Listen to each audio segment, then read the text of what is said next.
What's up guys, welcome back to the channel, and thanks for stopping by for another news update for Star Wars Squadrons. As of today, Squadrons is exactly 2 weeks away from release, and we have a good chunk of news to go over before it drops.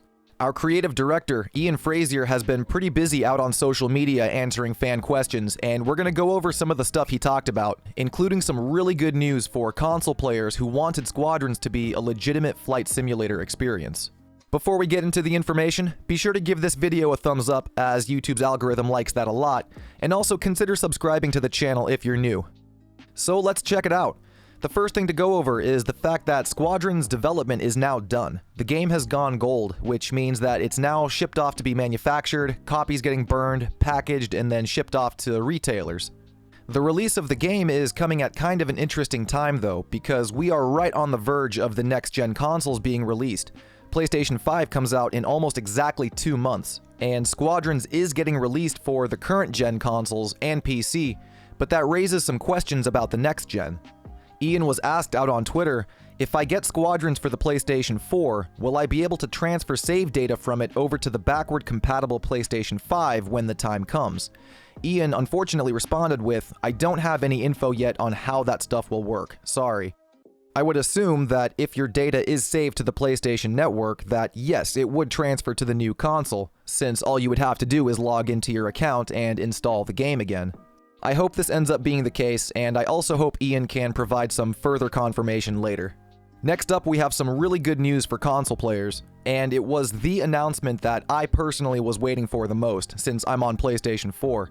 Ian tweeted this out earlier last week. He says, "Good news, pilots. As you may know, Squadron supports hands-on throttle and stick controls on PC, and I'm happy to announce that we're adding hands-on throttle and stick support to both PlayStation 4 and Xbox One as well, in a patch that will be available the moment the game goes live." As a flight simulator, hands-on throttle and stick is almost necessary for the full experience, so this is really great news for console players. For a while, it seemed like PC was going to be the only platform that supported the hands-on throttle and stick, so I'm really happy that the team was able to get this done. Just keep in mind that if you are on console and you want to use a hands-on throttle and stick, you'll have to get one that is specific to your console. PC throttle and stick setups are pretty universal and you can usually use any one you want, but if you're on Xbox, you have to get an Xbox throttle, and on PlayStation, you have to get a PlayStation throttle. Just keep that in mind. If you do choose to go with the HOTAS controller though, you can remap the controls. Ian was asked out on Twitter, can the rudder and yaw levers on the throttle stick be remapped to function as something aside of an additional yaw control, such as show loadout or drift? Also, do you guys have a diagram for default controls on the T-Flight 4? The T-Flight 4 being a HOTAS controller for the PlayStation 4. Ian responds with, yes, you can remap that if you want. I actually tried having it do show loadout, funny enough, but I found it way too easy to do on accident, so I removed it. You can map it that way if you like though. I don't think we're releasing the default controls yet, perhaps later.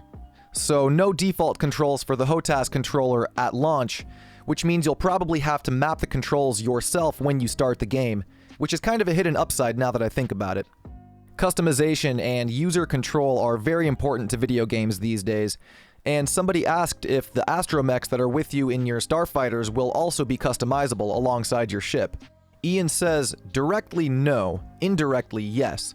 When you apply a paint job to your ship, it also applies to your astromech. So, for instance, with the chromium flash paint job for your ship, the ship itself gets a shiny silvery treatment, and your astromech gets a nice red treatment. Ian also confirms that voice chat will be a feature and will be available in the game at launch, which is super helpful and a nice addition, especially seeing as voice chat was missing from Battlefront 2. It's arguably going to be more important in this game, so this is good news too. Another big question that Ian was asked was regarding balance in Squadrons and how exactly it's going to work.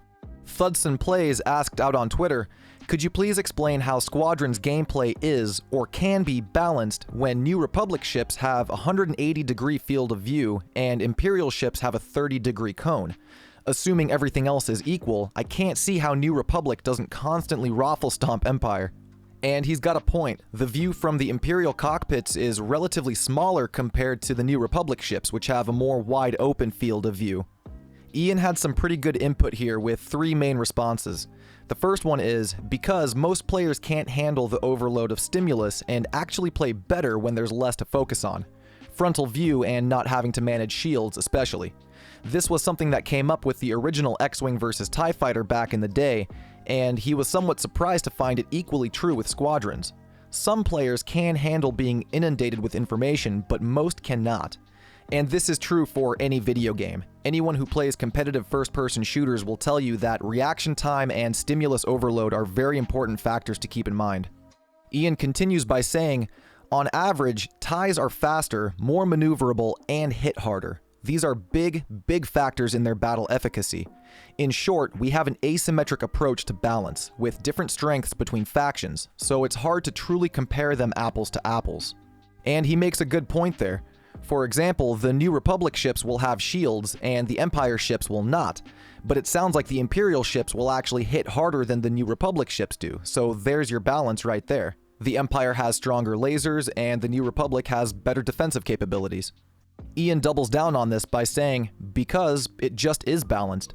By that, I mean we've been tuning and balancing the ships for years, and we watch the telemetry, and we see that ship for ship and faction for faction, once all the chips are down, things are roughly 50-50. Maybe we'll see that change when the game is live with a larger player base and we'll need to make adjustments.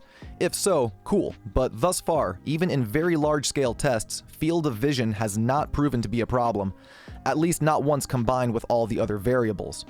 Adding on to this, he says that radar and/or off-screen indicators greatly reduce the importance of maintaining a visual. So in the game, there will be indicators to let you know what's happening around you, without you necessarily having to look directly at what's happening, which is really helpful. The last thing to go over is some confirmation from Ian that this game will not be a VR-exclusive game.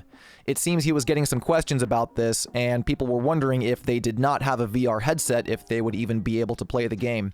And good news, you do not need a VR headset to play. It will give you the full virtual reality experience if you do have one, but you can play on your TV or computer just fine. Ian says that the team built the game from the ground up with both experiences in mind, so if you don't have a VR headset, no need to worry, you'll still get to experience Squadrons. And if you do have a VR headset, then you just get the full pilot experience. Either way, Squadrons is dropping in exactly 2 weeks from today, and I'm about to put my pre-order in. Let me know in a comment below if you've pre-ordered the game yourself or if you're gonna hold off for release first. That's all the news that we have to go over today. I appreciate you stopping by the bazaar and checking out the news. Be sure to give the video a thumbs up if you haven't already, and consider subscribing to the channel for more Squadrons videos like this. We'll have more news updates, tips and tricks, and gameplay videos once the game itself is out, and I hope you guys join us for all of it. That's gonna do it for this one though. I appreciate you stopping by the channel, and I will see you out in the next one. Peace.